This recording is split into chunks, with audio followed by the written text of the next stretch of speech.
Are live. What's going on, everyone? Thank you so much for tuning in at this time. Everybody that's here, I greatly appreciate it. Anybody watches the replay, thank you so much. Don't forget to like the video and subscribe to the channel. Well, two preseason games down, 0-2 on preseason. But again, I'm not too worried about it. Again, we're missing five of our top seven guys, 4 or 5 of our top seven guys in the rotation, right? But I did like the fight towards the end of this game from some of our guys. Again, it's hard to take major takeaways when you don't have Luka, LeBron, Marcus Smart, right? Guys like that. Couple key takeaways that I kind of made notes of. Gabe Vincent looked really good, really good. I love what we're seeing or what we saw from Gabe Vincent this game.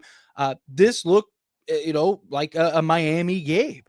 Shot 43% from 3-point range. He started hot, kind of cooled off a little bit, towards the back end, but gave you 16 points, 5 assists, was running the point, playing defense, getting after it. That's what we want to see. A guy off the bench, not necessarily saying he's going to shoot 43% on the season and, play 30 minutes a night and average 16, but can he be that kind of 3-and-D style guard that the Lakers need and that we're looking for, right? Can he be that 3-and-D style guard that can step in, play up, and give us quality minutes on a nightly basis? I really thought Gabe Vincent looked good in this game. DeAndre Ayton, again, another guy that I thought continued to stay active. Right? He gave you a couple points, gave you 7 points, 7 rebounds, including an offensive rebound, gave you 2 blocks. But more than anything, again, it was just how active he was, right? He was continuing to work hard, play hard, try to keep balls alive, working on the defensive end, switching out, defending out on the perimeter, right? These are the kind of things that I want to see from DeAndre Ayton.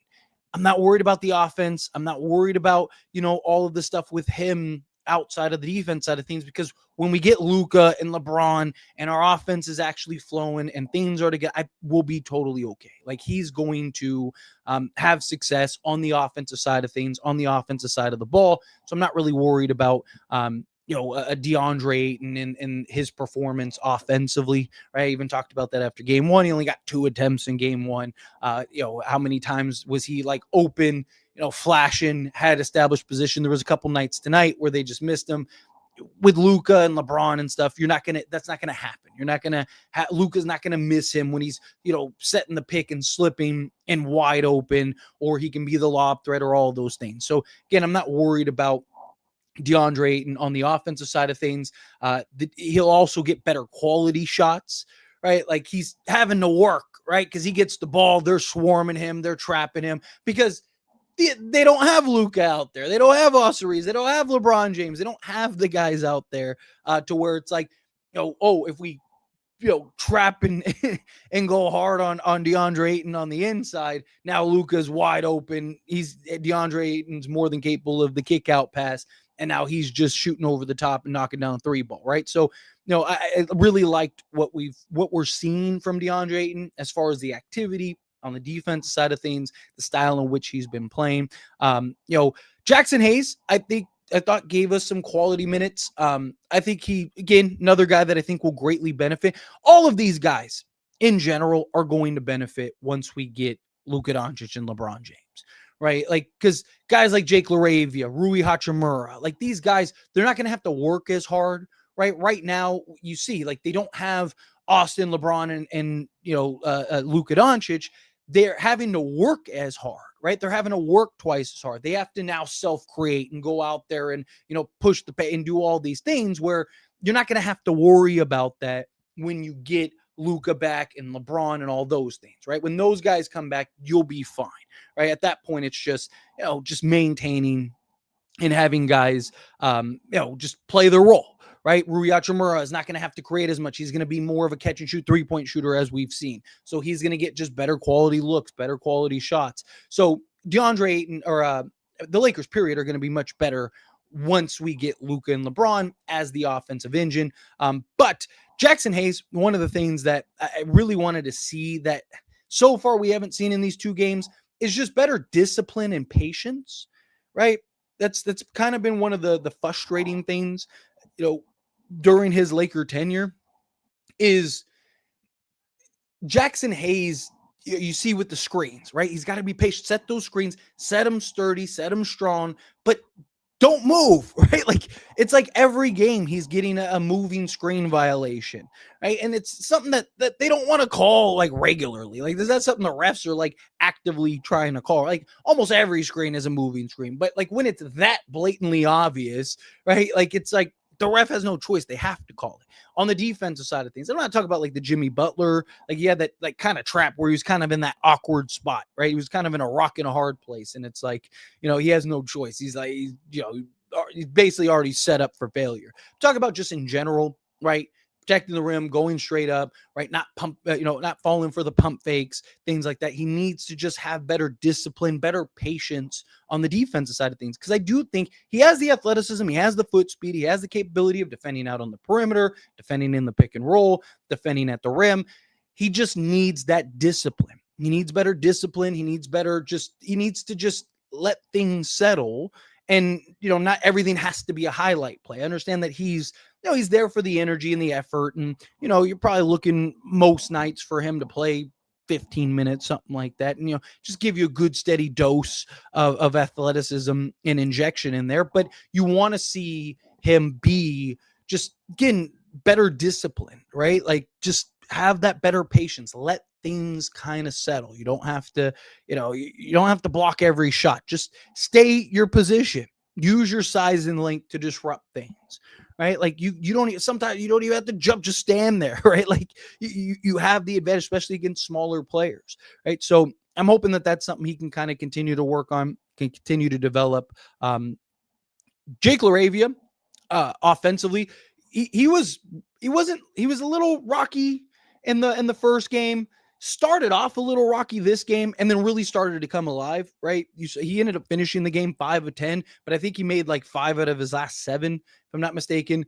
Really started to get comfortable. Really started to settle in a little bit. You saw him kind of get to his spots more, hit some shots. Started to show the type of player that I want to see from Jake LaRavia. Right, his ability to self-create. Defensively, I want to see him be a little better defensively. But what does that look like when you have like Marcus Smart out there and Jared Vanderbilt and things like that? Is he, once they actually have their defensive schemes together, I think this next week off, because remember, Lakers have a week off between now and the next game against Warriors. I think this will be really good to kind of let the Lakers establish and set up what they're trying to do as far as like the defensive side of the ball. Like JJ Redick said it after the first game, right? Like we haven't had time. They basically had 2 days and then jumped into games, right? So they haven't had the week, 2 weeks to really kind of carve out what they want to do. I'm hoping that this next week coming up, that they'll really start to be able to kind of, basically carve out the identity and do the things that they're looking to do on both sides of the basketball, both offensively and defensively. I think that those things are going to be very important moving forward, right? Like I said, I'm not really worried about wins and losses during the preseason, especially in games where half your main roster, half your rotation pieces are sitting out, right? Like I'm not really worried about how do they look without Luka Doncic, who's, outside of Jokic, the best offensive engine in all of basketball, and LeBron James, who's still a top 3 to 4 offensive engine in all of basketball, right? So, those kind of things I'm not too worried about. Those things will settle in. Those things will kind of work itself out. But it was nice to see Jake LaRavia kind of come into his own a little bit better, start to hit shots a little bit better, get a little more comfortable in that zone. It'll be so much easier for him when Luka, when LeBron get back, because again, he won't have to work as hard.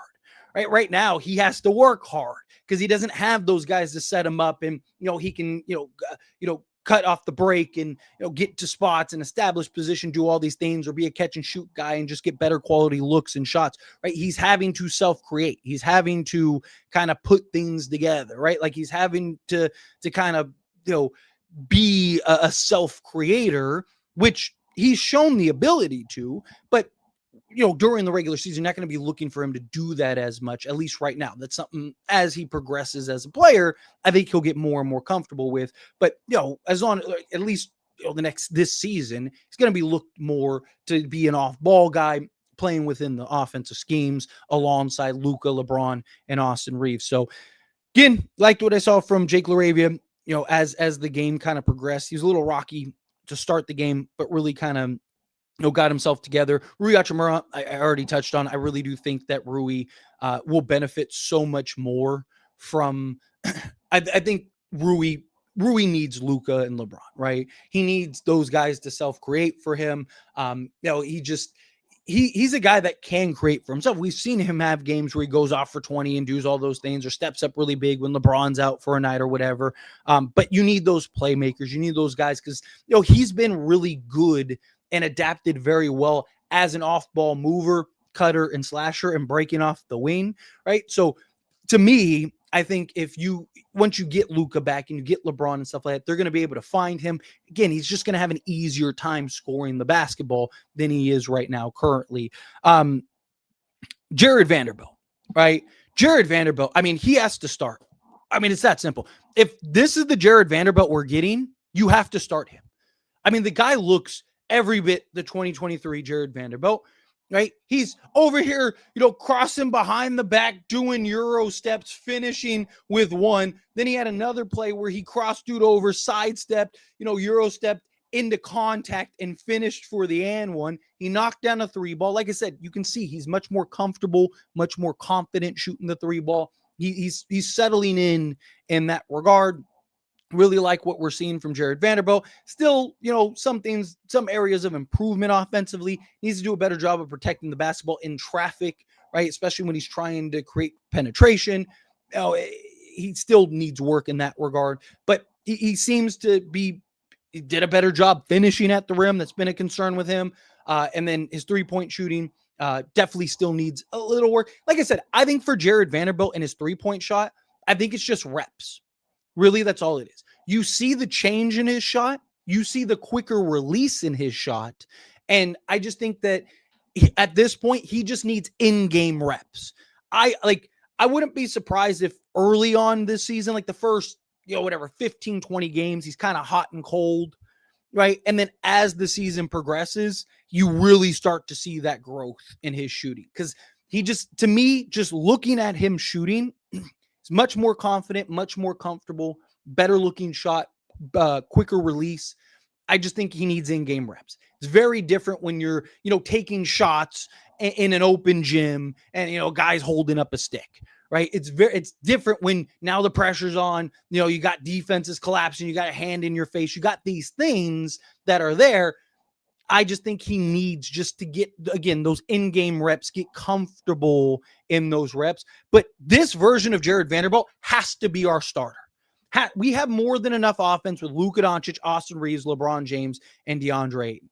Give me the active defensive DeAndre Ayton we're seeing right now with Jared Vanderbilt, a serviceable defensive Austin Reeves, a serviceable defensive Luka Doncic. LeBron James, we've seen, can buy in still defensively when he wants to. Hopefully, if he doesn't have to work as hard offensively, he can buy in more defensively, and then that will put the Lakers in just better position to, I think, be at least serviceable defensively. But Jared Vanderbilt, I mean, from what we're seeing, the guy is every bit what we need. The hustle, the effort, the defense, the rebounding. I mean, he has the athleticism back. He has the bounce back.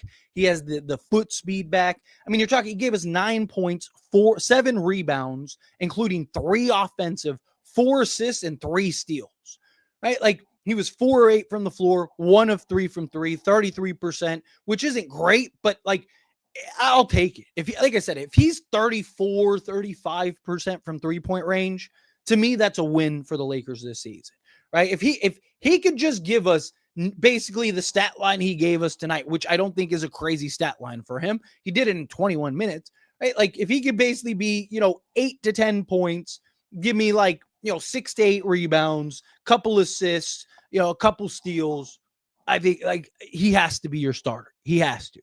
I really like what we're seeing from Jared Vanderbilt in these first 2 games. If that kind of continues, then I think the Lakers are going to be in really good shape in that regard. And then last 2 kind of points, and then I'll jump into all the super chat questions, all the regular chat questions, all of those things. I do have concerns about the Lakers defense. Lakers perimeter defense still is really struggling. I've talked about it. The athleticism would go a long way. It's really why I want Marcus Smart and Jared Vanderbilt to be your starters. Right? I just think Luka Doncic, Marcus Smart, Jared Vanderbilt, LeBron James and DeAndre Ayton just gives you the best balance, gives you the best kind of just versatility in that starting unit. The guys that you start with, you don't have to necessarily finish with. If Austin Reeves is cooking and having the hot hand, then let him finish, right? If whatever, Rui Hachimura is shooting the lights out, let him finish, right? Like you can start the guys that make the most sense, and then close with the guys that are just hot, that have the hot hand that night. And I think you're fine. I think you're in good shape in that regard. But the defense definitely is concerning. Now, again, we're missing Marcus Smart. Gabe Vincent just got back. We haven't really gotten to flush out our defensive schemes yet, right? Because Lakers have only had, like 3 practices. So there's still, again, I do think once they really start to create that identity on the defense side of things, I do think that they'll be much better. I think they will be much more improved. Like I said, you get Marcus Smart back, get LeBron James, who, again, last season, he showed that he can still get after it on the defense side of things. I do think that the Lakers will be better defensively. It's preseason. I don't want to really overreact to the defense, but they are showing the concerns that I have, right? They are showing kind of some of the issues that I have with the lack of athleticism and defense out on the perimeter. So hopefully that can kind of get cleaned up on its own, just kind of naturally. Like I said, I think the Lakers are going to have one of, if not the best offenses in all of basketball. Can they just be in that like 12 to 15 range defensively? They can be that, then they'll be a real contender this season. And then lastly, Nick Smith Jr., I thought he was trying to kind of force things a little too much there when JJ Redick injected him back in. And look, I get it. Like, it's the end of the game. There's like, a minute and a half left or whatever. So he's trying to just like catch fire and stuff. But I do think Nick Smith Jr., not so much this season, because I don't think he'll be on the main roster this season unless the Lakers pull off a trade or something. But Nick Smith Jr., I really like in that Lou Williams role, right? Just the way you just see him, the way he moves, the way he can kind of create that dribble penetration, be that shot creator, be a self creator, as well as, a guy that can make the occasional play. I really do think that Nick Smith Jr.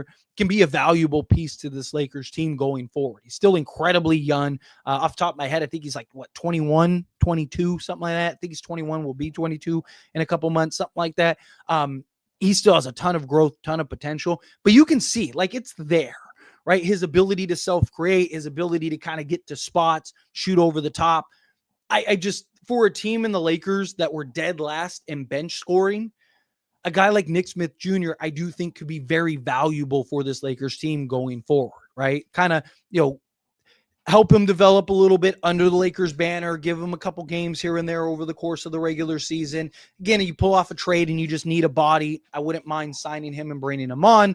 But I look more so beginning next season and moving forward. Can you kind of get him on like a cheaper kind of long-term deal to where, you're kind of like, hey, you're going to be a key part of this team. You're going to be a key rotation piece. I think Nick Smith Jr. is a guy that could really, make some noise for this Lakers team in the near future. So just kind of keep an eye on him. I like what I see from him, even defensively. I thought he had some nice defensive sequences. He had that block. He was, he's doing some nice things, but I think a lot of it was just kind of forced. He was kind of like, hey, go out there and just kind of try to see if you can catch fire type of thing. That was fine.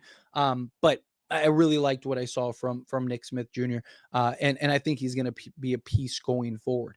But anyway, let's get into all of the chat questions and all of that stuff and start that conversation real quick. Hit that like button if you haven't yet. Hit that subscribe button if you haven't yet. And let's get into it. Rainer, I'm sorry, but they got to start Jared Vanderbilt. Agreed. Talked about that earlier. I think this Jared Vanderbilt that we're seeing these first 2 games, I think it's almost malpractice to not start him. Just what he does, the ground he covers, the defense, the hustle, the rebounding, the second chance points, the live ball turnovers. Like he's so valuable when he's playing to this level, right? He's a guy, like, I'm not saying you have to play him. Like, you can start him and still play him, 20 minutes a night. Right, play him the first 5 minutes, play him 5 minutes in the second, play him 5 minutes in the third, and 5 minutes in the fourth. Right, give him 20 minutes a night. Let him just kind of be that ball of energy on the defense side of things, that hustle guy, that dirty work guy, all of those things. I think it would be you have to have a really good argument, in my opinion, for the Jared Vanderbilt we're seeing these first 2 preseason games. Again, we'll see kind of how he plays these last 3. Got a week off to kind of rest, recoup, kind of get yourselves right. But if Jared Vanderbilt continues to show this, I think you have to start him. We just missed the headshots, but I think we'll be good. Yeah, like I said, I'm not worried about it. I mean, you're missing your 2 best offensive engine players, right? This game you're missing your 3 best offensive engine players, right? But the last 2 games you've been missing the top 2 guys, and Luka Doncic again. Like you're talking about one of, if not the best outside of Jokic, Luka Doncic. There's no other better just offensive engine than him, right? So we'll be fine in that regard. Again, we haven't had a ton of practices. We haven't had, 10, 11, 12 practices where we can really start to carve out our identity on the offensive side of things, the defense side of things. I really want to see how do we look those last, 3 preseason games. And particularly that whatever game ends up being the kind of dress rehearsal for us. Those are the games that I think are going to be very important to establish like what this Lakers team is going to be and what they're going to look like. DeAndre Ayton looks good. We missed a lot of shots, but we didn't have a lot of our ball handlers out there. Look really good out there. Yeah, DeAndre Ayton, again, his hustle, his defense, right? He seems really committed. I mean, look, talked about it. He said all the right things during the offseason, but you have to prove it. And in my opinion, these first 2 games, he has proved it. Right now, again, it's 2 games and it's 2 preseason games, right? So, but if we can get this version of DeAndre Ayton, add in Luka Doncic, LeBron James, and everything, and just the quality of looks that he's going to get, the setups, he's probably going to get 5 lob dunks in a game, right? He's probably going to average 10 points a game just on Luka Doncic alone, right? Like, he'll like I said, he'll probably be a 14 to 16 point a game guy with 10 rebounds and get you a couple block shots, get you if you get you a steal or something like that, impact the game on the defense side of things. That's everything that this team needs. Trade Connect, left mass off Lakers, stripped his confidence away. Yeah, I think Connect, I think he's gone. It kind of feels as a matter of when, not if. He had a couple decent moments. I thought he rebounded the ball well. He looked better this game, I thought, than the first game. But he's not there. And I just think even if you're a Dalton Connect fan, you should be praying the Lakers trade him, because I think that that's what needs to happen in order for Dalton Connect to get back to being the Dalton Connect or the best version of Dalton Connect possible. And Edmund, I've been good. I appreciate you. Thank you for asking. Just been, getting through the offseason, making the videos, doing all that stuff. Now we're back to Lakers basketball, doing the live streams. I hope all is well with you as well. And everybody in the stream. I'm excited to kind of get back into the swing of things here as far as the live streams go and everything like that. Lakers got LaRavia for a crazy good deal. The dude really developed when all of Memphis players were injured and suspended. Yeah, he with Memphis, he had some nice stretches. And then even with Sacramento, before he ended up getting hurt, he was looking really good. And you saw him start to come alive a little bit, right? Like I said, he finished, I believe it was 5 of 10. But yeah, it was 5 of 10. But he was like 5 of 7 towards the back end, right? When he started to come alive. Just again, he's going to benefit from Luka, LeBron, and Austin Reeves, because he's not going to, right now, he has to self-create. He has to work twice as hard to score the basketball, right? He has to do all of these things where once you get your main engine guys and your best players, right? Like now Jake LaRavia, he's not going to have to work as hard. They're not going to send 2 to him when he's starting to get hot, right? Like they're going to let him and kind of live with him, kind of cooking you type thing, right? So it's just, the game's just going to be so much easier for him. They should start Vando. That dude is quick AF. He moves like a point guard at 6'9". It's crazy. Yeah, and the ground he covers, the athleticism, the way he's able to navigate screens, and even when he does get beat, he's so quick to recover. I don't know how you watch this and go like, hey, you know what we shouldn't do? Start Jared Vanderbilt, right? Like I don't know how you can come to that conclusion, to that realization. watching preseason is so mundane and exacerbating. I'm just ready for the real season to start. Yeah, I mean, look, it's good to kind of see. I mean, obviously, again, you can't take too much away from it one way or another. Even if the Lakers were 2-0, I said it going into the start of preseason, right? Like, can't get too high with the highs, can't get too low with the lows, right? You got to understand it's preseason. Your main guys aren't playing, and the main guys that are like the rotation guys that are playing, they're only playing like 15 minutes, right? Like, so you can't take too much away from preseason. Obviously, I want to win some preseason games, but it's not something that I think wins or losses you can really, take away from, right? Like, preseason's not necessarily about wins or losses. It's about getting your NBA legs under you, getting some reps, kind of getting the scrimmage. That's what they are. They're basically scrimmage games to get you prepped and ready for the upcoming regular season.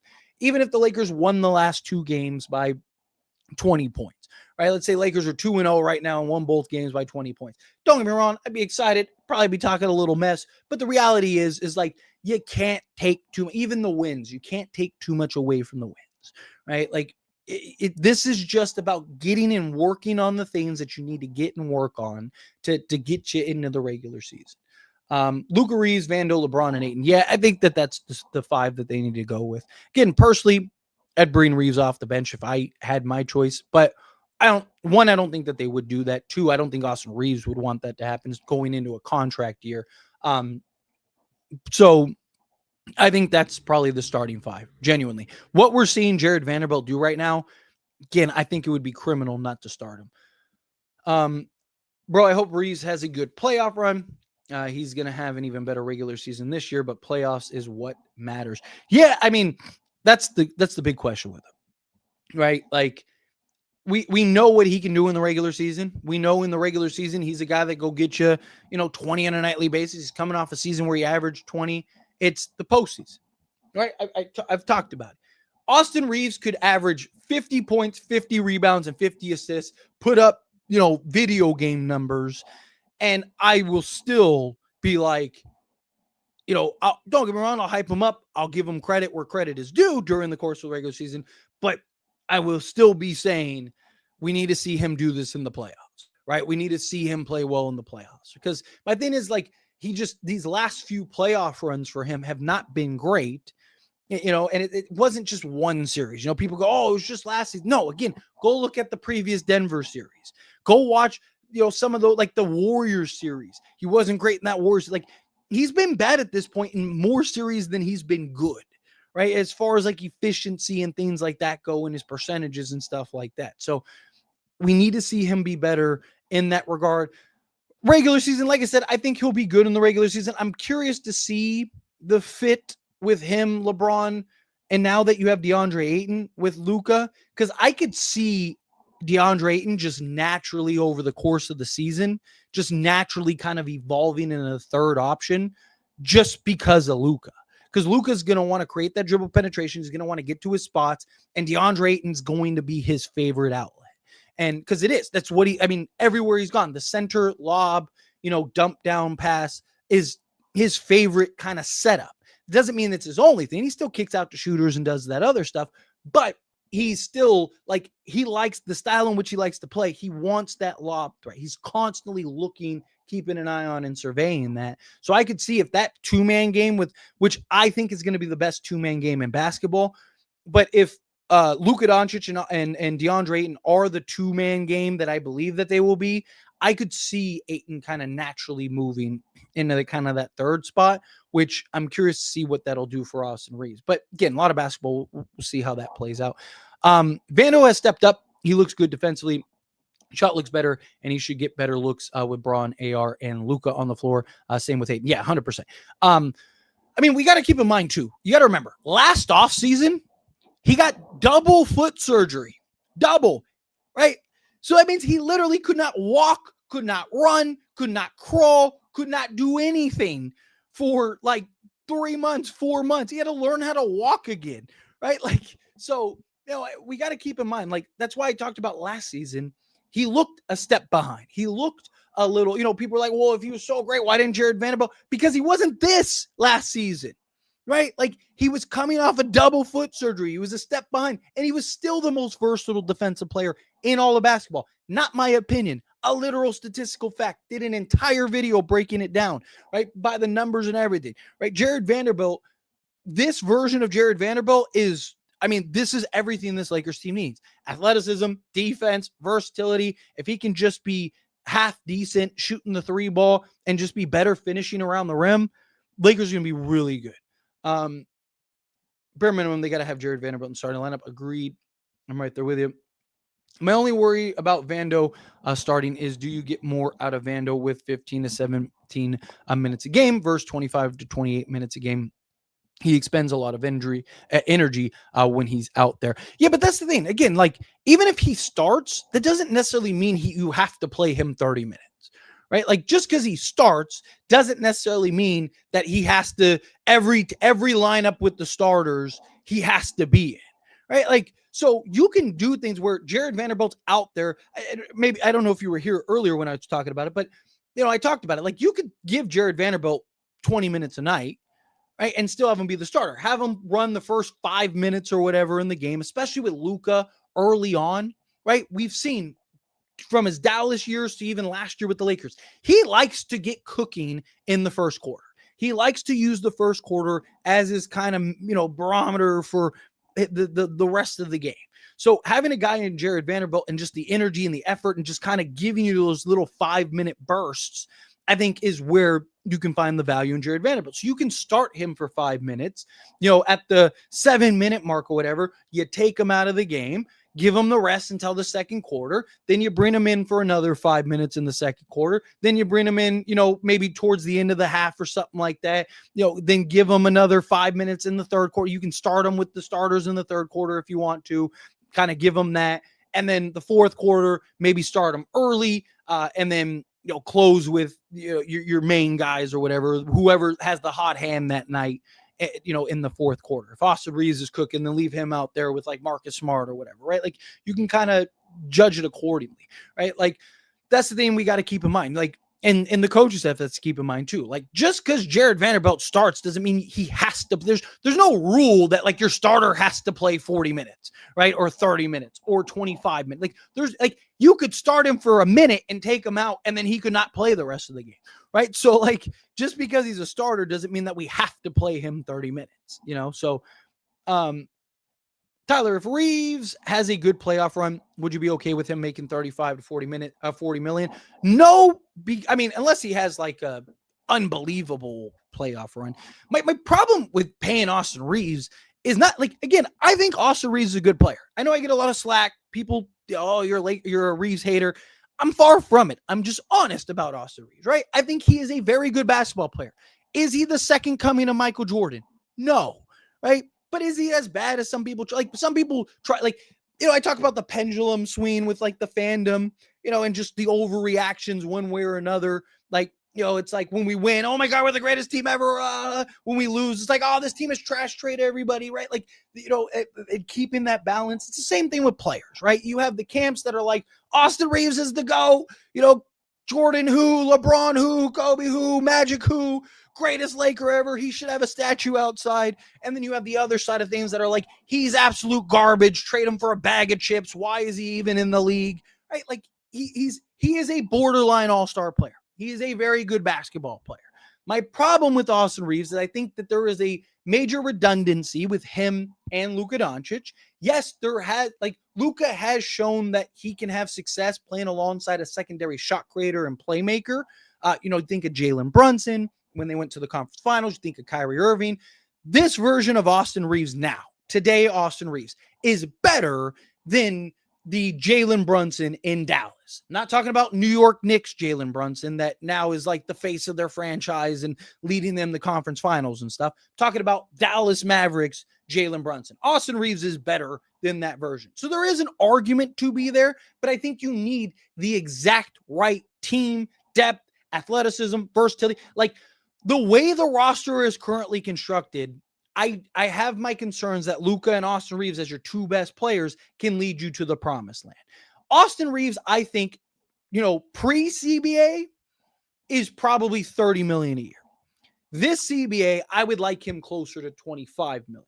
Problem is he's going to probably get 35 plus.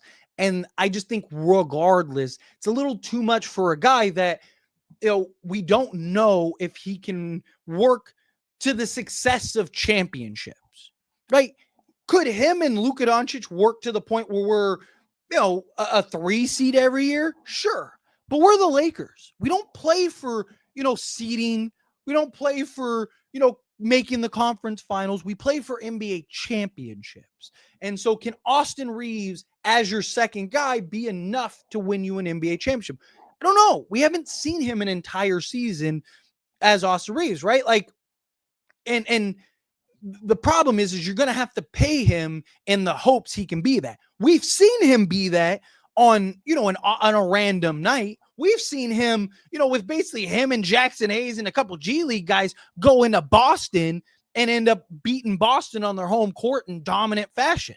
We've seen him do that, but it's one thing to do it on a random night. It's another thing to do it night in and night out, game in and game out for 82 games a season, when defenses are now more focused on you, bought in more on defending you because now you're not the third guy, right? Like, it's just, there's a lot that goes into it. So personally, I would not be okay with Austin Reeves. Like, if Austin Reeves in a post LeBron era averages the stat line that he does when LeBron doesn't play, which is 28, 6, and 8, then yeah, 35 million a year. Like, if he averages 28, 6, and 8 alongside Luka Doncic, 35, 40 million, okay.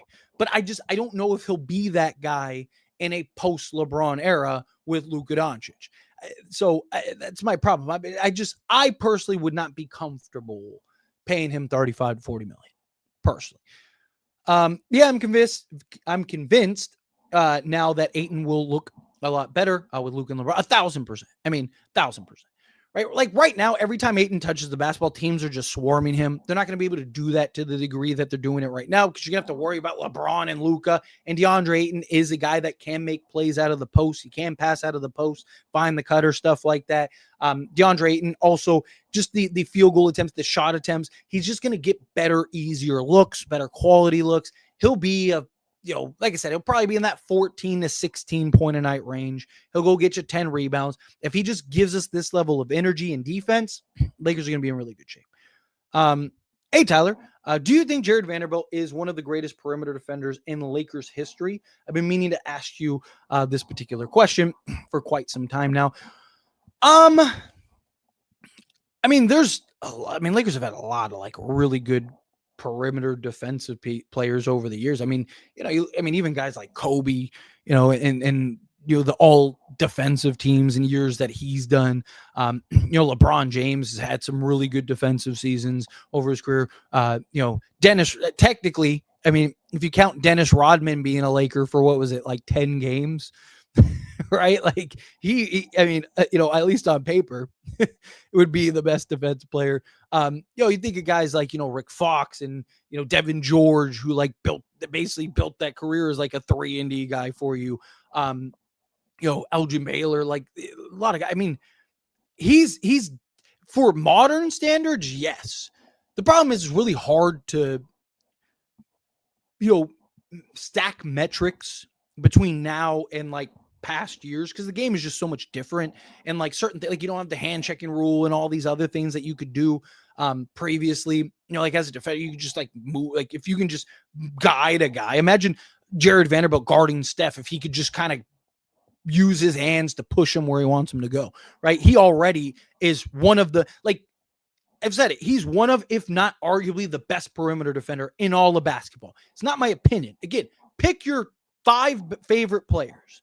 Pick your 5 favorite players and look at their numbers versus Jared Vanderbilt. It's almost fake. Like Anthony Edwards averages like 22 points a game when guarded by Jared Vanderbilt.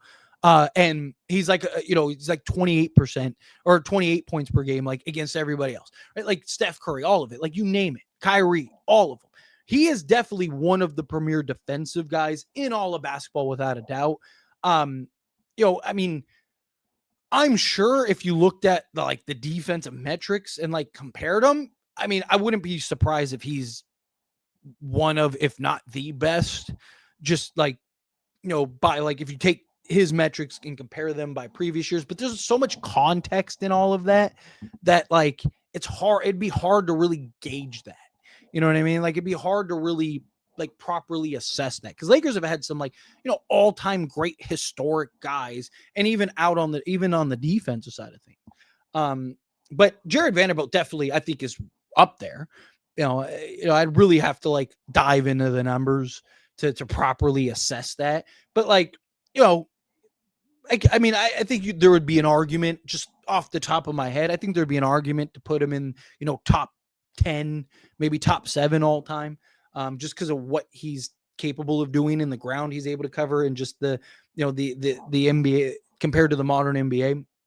Vanderbilt or Smart need to start use Reeves as a 6-man, trade Rui. I mean, I've talked about it very heavily. If I had my way, I would start Luka Doncic, Marcus Smart, Jared Vanderbilt, LeBron James, and DeAndre Ayton. Let Luka be Luka like he likes to start games and all that stuff, and then kind of pick it up from there type thing.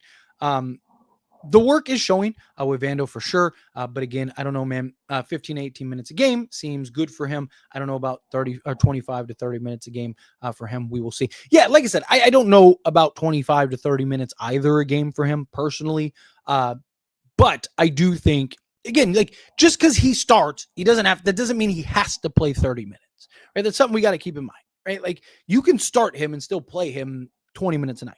I think he'll probably be in that probably 17 to 22, 23 minute or a game range. We'll kind of see how that plays out. But yeah, that's kind of where I'm at in that regard. Start Vando over Rui. I think so. Trade Rui. I think that they will at some point. Personally, I think you just need to get some athleticism out on the perimeter badly. Any offense Vando can provide is an added boost, not really needed, but would be a great team boost. Agreed, 1,000%. Seeing Lakers manage to score 31 points in the first quarter without majority of their key players was impressive and outstanding. I was hyped watching that. Yeah, look, Lakers are going to be a very good basketball team, and they're going to be very good offensively. Like I said, in my opinion, I think that they will be a top 3 offense at worst. Right? I think that they'll probably be the best offense. Obviously, it depends on how many games Luka plays and LeBron and all that stuff. But I think the Lakers are going to be very good offensively. It's just, can their defense be kind of middle of the pack? That's the question mark. Ayton is going to cook with LeBron and Luka. Agreed. He's going to be feasting for sure. Bro, so hype watching Vando tonight. He had me motivated. Yeah, Jared Vanderbilt's he's been so impressive. He again looks every bit like the 2023 Jared Vanderbilt. And that's what we were hoping. That's what I was praying for, man. I'm so happy we got that. Ayton played well for preseason number 2. Gabe looked good. Laravia looked good as well. Yeah, agreed. I think Gabe Vincent, obviously I'm not expecting him to average 16 or anything like that or shoot 43% for 3-point range. But like I said, the last I think it was 3 months of the season, he shot 38% from 3-point range and was a real contributing player. That's all I want from him. Can he come in, give you 15 minutes a night or whatever, knock down a couple threes and play defense? Perfect. That's all we're looking for him to be, right? On the off night, he goes and gives you 16. You're probably winning all those games. AR is in a contract year, and Lakers faithful, they'll never bench him. That's the problem. I don't think that they will either. Got to start AR. Lakers need to trade him. I'm tired of the white mamba. Hello. Yeah. I mean, look, I personally think that they should trade him and cash in on the value. The problem with trading AR, though, because look, I've been very vocal for a couple years now about trading AR, right? Problem with trading AR is it's really hard to get the value for him, right? Because Austin Reeves is making it was great when he was on a 4-year deal making $14 million a year. But now that the road has came to an end for that, it's really hard to get the value because guys that make sense, right? A Herb Jones, a Trey Murphy, a Jaden McDaniels, right? There was that proposed Lakers trade for Jaden McDaniels, guys that make sense for him, Jalen Suggs, whomever, right? Those guys you can't just trade Austin Reeves for, right? So it's okay, let's say a team is hey, we'll trade you whatever, Jaden McDaniels and another asset for Reeves. It can't just be Austin Reeves, right? Like it has to be Austin Reeves and like, whatever, a Jared Vanderbilt or a Dalton Connect or not a Dalton Connect, a Rui Hachimura or something like that, right? Like, because his contract is too cheap to make it difficult to trade. So it's just like, are they able to find a team? Because you got to keep in mind, Lakers want to win, right? Like, I'm sure if you wanted to, you could probably find a team that if Austin Reeves and his agent agree to signing a new extension, right? Or signing it, not an extension, but a deal and stick around, you could probably find a team that would give you, a Desmond Bane level trade, right? Couple picks, maybe a young player or two. But is that really what the Lakers need right now? No, you want somebody that makes more sense, that fits the role, that fits the need that you're looking for. Like I said, go get a Herb Jones or something like that for an Austin Reeves. Like that would just be the better spot for the Lakers. You're probably not going to get something like that till the offseason. So it's a tricky spot for the Lakers to be in. Connect still needs to get it together. The problem is I just don't think he is. I don't think it's a coincidence that he just kind of fell off a cliff production wise after the trade. I think the Lakers zapped out all his confidence, and I just think I don't think he's going to be able to get back into the swing of things personally. I don't. I think that they're going to have to trade him at some point. We'll see. Got to start AR. Lakers need to trade. Oh, I already got that one. I'm not a fan of Jake so far. I agree. I don't think Jake's not bad at all. You saw him really start to come alive, right? Like I said, I think he was like 5 of 7 down the stretch. Once he started to come alive, you got to keep in mind, he's having to self-create and he's having to work twice as hard because he doesn't have Luka, LeBron, and Austin Reeves out there. Right? He's not going to be asked to do the things that he's doing right now. He's not going to be asked to, every time he takes a shot or every time he gets the basketball, we need you to go make a play. You're not going to be looking for him to do that. You're going to be looking for him to play in the role and being set up by Luka Doncic, knocking down the open three and all stuff, which will allow him to conserve more energy on the defensive side of things, right? Like you got to keep him, like context is important. Right. Like, and again, I don't know. Jake LaRavia's, he's young, right? Like he's shown promise in both Memphis and Sacramento, but we don't know for certain. I have a lot of faith and belief in Jake LaRavia. I think he's a very good basketball player, but we don't know how he's going to actually pan out. But I don't think it's fair to properly judge him right now. I thought you saw some really nice things from him this game, but I don't think we can fully judge him one way or another until we get a, Luka Doncic and LeBron and everybody, and he's playing off of those guys, right? Because Jake LaRavia, again, like what you're seeing right now, you're rarely going to see, at least for, this season and, maybe even a couple seasons. Still very young. There's a lot to do, right? Let's see. Vando looked amazing out there. He is fun to watch defensively, and I'm excited for him. And Gabe was really good too.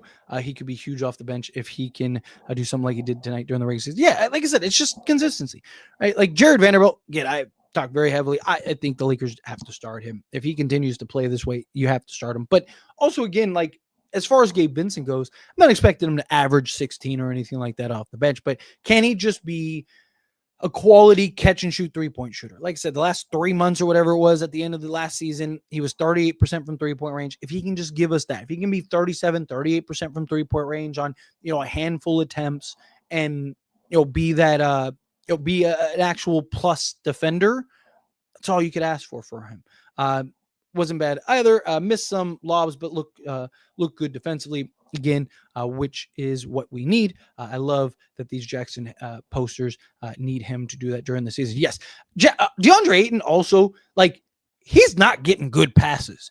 Right? Like he had one of those, like he had one of the lob dunks that was like he had to like lean, like cock back for it, grab the ball, and kind of like even the commentator was like, that was impressive, right? Because like he just like went up there and got it and just hammered it home. He's not getting like real looks. Right, like he's like they're just kind of throwing it up there, and he has to go get it type thing. One of them he got fouled on. I still wanted to. He still should have yammed that and finished that.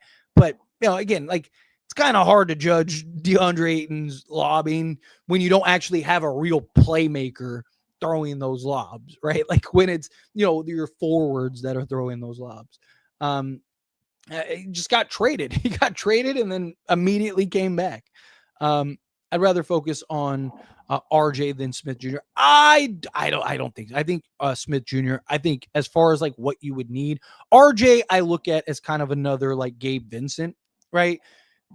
Smith Jr. is what the Lakers need desperately right now. Like Smith Jr. is just a natural bucket getter. You just see it in his play, right? Like RJ and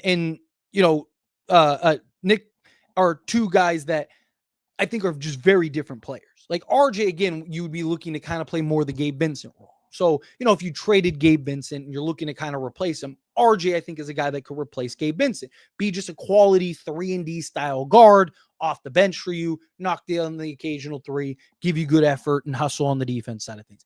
That's what I look at RJ for. Nick Smith Jr. is a guy that I look at as, like a Lou Williams type, a guy that you're looking to give you 15 off the bench, right? Like he's a guy that I just think Lakers need bench scoring, and Nick Smith Jr. is a guy that I really do think can provide that bench scoring, and that's something that they need. They just like again they that's been their biggest kind of hole in the bench the last handful of seasons. I want to see Bronny do well, but it's obvious he's not NBA ready. He's showing all the signs. He's much more comfortable. He's much more confident. I love that he's getting his shots off. I broke it down more in the last live stream because it took more attempts and whatnot. Like Bronny James is getting to his spots, right? He is shown the ability to be athletic and shoot over the top and do all those things. His shot he just doesn't have the touch yet. He's got to get that shooter's touch going. That'll come with time. My issue isn't really so much that, it's the defensive side of things, right? Bronny's good defensively, but you can see the inexperience and the lack of understanding, right? Which will come naturally, right? Like he gambles a little too much. He, will overhelp, right? He tries to, he like gives these passing lanes. He's too reliant on his athleticism on the defensive side of things to where, yeah, that works in college and high school and stuff like that and summer league and all those things. But once you get into the pros, that athleticism, like just solely relying on your athleticism isn't going to be good enough, right? You see some amazing defensive stops. Bronny James is an NBA player. He's just not a rotation guy yet. I think he needs about another year, maybe 2 at most. And, that would put him at, even 2 years from now, he'd be 23, right? Like, I think he's about a year or two away from really like, okay, this guy is clearly like, a top 7 guy for us, right? Like, that's where I'd be looking at personally. What do you think our record is going to be this year? Assuming health is well, in my little prediction video, I said 53 wins. I think they'll get 53. I was kind of floating around, 50 to 55, but to give a number, say 53. We still haven't seen Chris Mannon. That's one of the players I want to see. Yes. Problem is offensively, like he's again another guy defensively that is really good, has the athleticism and stuff like that. It's just the offense is shooting. But I do want to get some looks for him. I'm actually kind of surprised we haven't gotten to see him at all yet. RJ Davis was great again too. I don't know where Chris Menon is. He could lose his spot to RJ Davis if we keep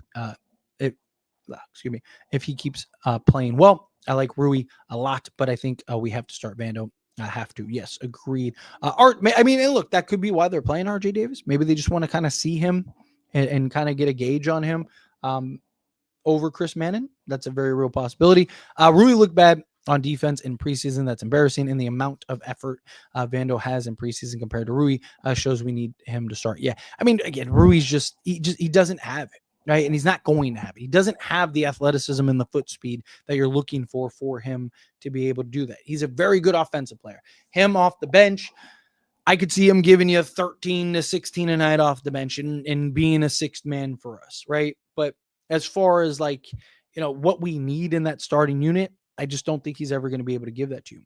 I believe next year is the last year of Bronny's contract, which is the year LeBron is a free agent. Bronny will be traded or cut next year. I don't know. Bronny's a guy that, look, again, all the signs are there, right? It's just, how long does it take him to put it together?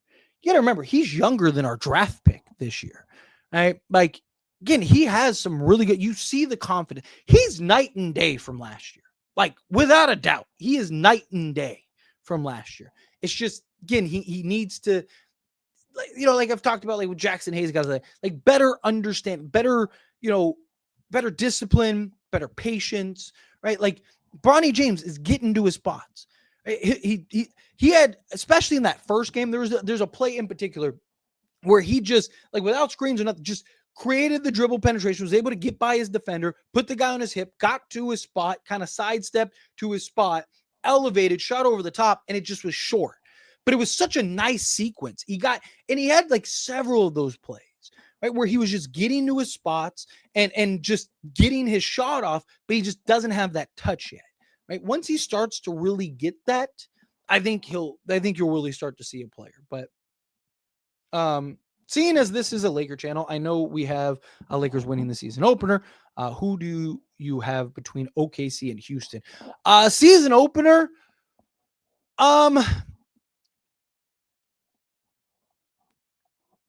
It's tough because I could see, like, I think Houston's going to have a little bit of a figuring out period. So I think OKC will get it. I think OKC is just going to kind of pick up where they left off type thing. So I'll take OKC. Because I wouldn't be surprised if Houston takes, a couple games figure, especially without Fred VanVleet, right? If it takes them a couple games to kind of figure things out. New England beat Buffalo. Did they? I know that they were winning when I jumped on the live stream, but I was like, oh, man, is all the undefeated teams going to lose today? Let's see. Tyler, what's the name of your first channel ever? Well, technically, it's As It Stands. I started that with a couple buddies a long time ago. And it was originally supposed to be like kind of like a fun, like conversational, like podcast thing. And then we all just kind of, life. And then I was just like, I want to do like, and then, then that was just kind of sitting on its own for a while. It just kind of left it there on its own for a little bit. And then Fate Decided. It's like a horror movie. I'm a big horror movie fan. Fate Decided was like my first like real channel, just myself, built it, grew it type of thing. And if it wasn't for that channel, I never would have started this channel, because I did a like I couldn't sleep one night. It was like 2 a.m, right? And I was like, I'm just gonna do a live stream. I don't even know if anyone's gonna be there. It's super early in the morning, and there wasn't. Like, there was only like maybe 11 people in the stream, something like that. Might have even been less than that. But we were just talking. We were just talking about whatever. And somebody asked me a sports question, and I just like broke down the sports question. And somebody was like, dude, you really should do a sports channel. And I was like, I always wanted it, because that was my idea for As It Stands. Okay, like if I'm gonna do it by myself, I think I'm gonna make it a sports channel. So I actually had like all like the description and everything, like, oh, this is a sports channel, blah blah blah blah. But like I hadn't posted anything, I hadn't done anything. I was just kind of focused on that Fate Decided channel. And then I did the live stream, and they were like, dude, you should do a sports channel. And I was like, I mean, if you guys will all go subscribe to it, then sure. Like, I've wanted to start one, I want to do it. And so they all did, and I started it. And then that was the season the off season of like with the Nets, where it's like, is he going to be a Laker? Is he not going to be a Laker? And I was just, because I'm a Laker fan, I was naturally leaning towards more Laker videos. And I was like, like, I want this to be a sports channel. Let me start like an actual Laker channel. And then that's how I started this channel. So it was just kind of like this like domino effect, right? It was just kind of one thing didn't work out, and it led me into, minor success with channel. And then that led me into like, hey, let me do the sports channel, which was like, whatever. And then that led into this channel, which is now my baby and my most successful channel and all those things. Fate Decided will always be like, because that's the thing that started it all, right? Like that's the, like, I'll never stop doing that channel, right? Even if this channel gets, I have 2 million subscribers and like it doesn't even make sense to do anything else, right? Like I'll still always do that channel because that was like, the first kid, you know what I mean? Like, this is like my biggest passion is sports in the Lakers, but that Fate Decided channel is my, like, that's the baby, right? That's like your first kid. It's like you always have that special bond. um Gabe's my goat. He was tonight. He was fantastic. um Thank you, CJ McCullough, for the new CBA FX. Gabe Vincent looked confident, which I felt he lacked in the playoffs. He had the first one or two games in the playoffs. He was actually like good. He wasn't like this good, but he was okay. He was one of the better guys for us those first two games. It's one game, so I won't look too much into it. But if we get this version of him off the bench, I don't see him getting traded. Yeah, if he's this good off the bench, I don't think you can trade him.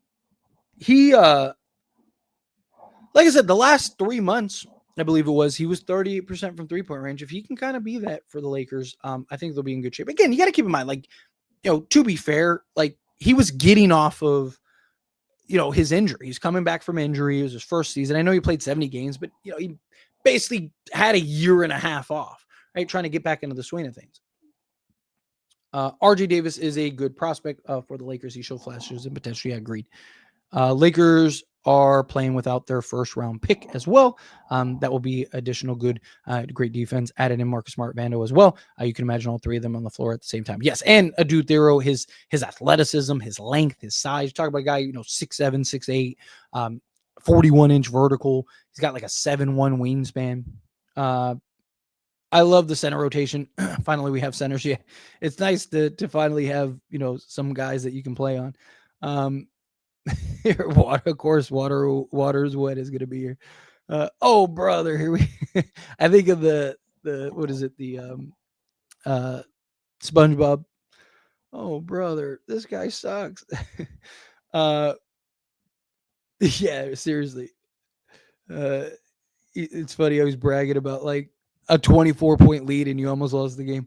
I still hate that we lost Jordan Goodwin though. His hustle and his persistent, he would have been another key player for us if we had kept him on the roster. Yeah, I mean, I really wanted to keep Jordan Goodwin. I didn't want to get off of Jordan Goodwin.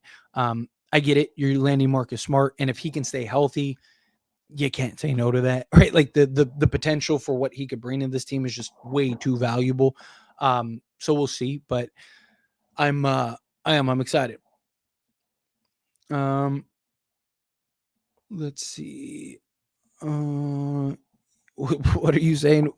Y'all in trouble, Tyler. Your team must play all of their stars to build chemistry and winning habits, but instead they build losing habits with the trash G League team. I don't know if you know this, but after 2 preseason games, you still get 3 more. So you get 5 preseason games total. And maybe no one's told you this. I mean, you're a Warriors fan, so it tells me all I need to know. But in case you didn't know, there's this like the NBA season, and in the NBA season, you actually play 82 games. I know like that sounds fake. It sounds made up. Like 82 games, really? Like football plays 17. No, the NBA plays 82 games, and you get those 82 games to kind of build for the postseason and stuff. So try watching basketball. It's actually a really cool sport. What's going on, Jordan? Definitely liked what I saw from Ayton defensively and rebounding wise. The lobs were mistimed and thrown into traffic, so I'm not worried about those. Yeah, exactly. Thank you. Like 100%. Like half the lobs he got were just like terrible. Like what like I said, what the first lob dunk he got in these first 2 games was one that he had to like go and grab and go gadget arms for and hammer it home, right? Like Rui still can't do anything. Yeah, he's just evolved in like which is to his credit, right? Like he's evolved into the exact offensive player, keyword offensive player you want alongside Luka, Austin Reeves, and LeBron James. Catch and shoot 3-point shooter, excellent slasher and cutter off the wing. Like that's his thing. All of our wings have major issues. Yeah, like we don't have like that legit 2-way guy. Lakers look good. They showed effort, and yes, Warriors look good. They play their core players. Been together. Give Lakers some time to play together. They will be a good team. Yeah, agreed. I'm not worried about the Lakers at all. Oh, I got to in the chat. All right, perfect. I'm gonna skate on out of here since I've been going over an hour. It's getting late here. Need to make some videos and stuff. But I appreciate you guys. Thank you so much for hanging out with me. Everybody that was here, I really do appreciate it. Like I said, get back in the swing of things. We continue to do live streams. Try to get a live stream or two in between now because we have like a game off. Now it's back to live stream season. Did a couple during the off season, but I like to kind of take a little breaks. And there's so much news going on in the off season stuff. But anyway, I appreciate you guys. Hit that like button on the way out. Hit that subscribe button on the way out. You people are beautiful, and I will see you guys in the next one. Peace.